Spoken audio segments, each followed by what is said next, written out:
Hello, हमरा मां अनुपमा अहाँ सब गोटा के प्रणाम आ स्वागत करै छी।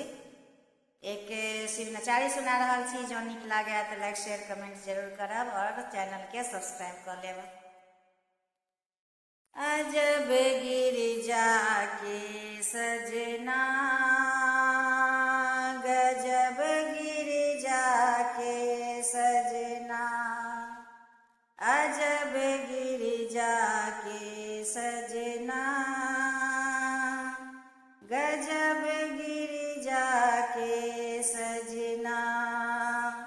सिर पर चांद जटा बिच गंगा, दुल्हा बस हसवार।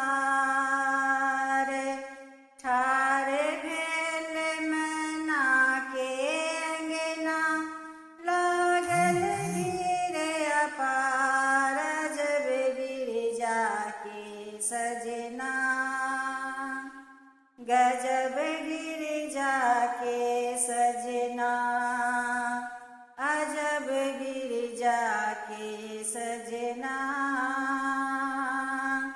गजब गिरिजा के सजना। नादगरा में साजे शिव डिम डिम डमरू बजावे। भूत प्रेत बराती जोगिनिया संग में नाचे।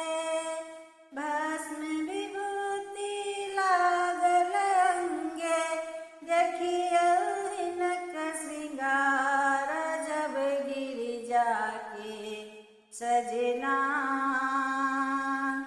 गजब गिरिजा के सजना, अजब गिरिजा के सजना,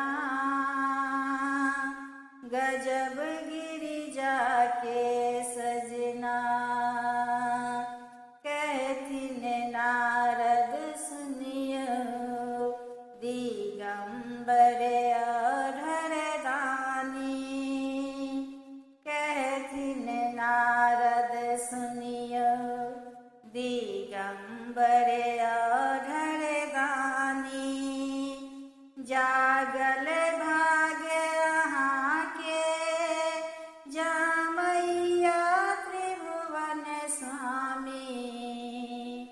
कहथिन नारद सुनियो, दिगंबर अधर दानी।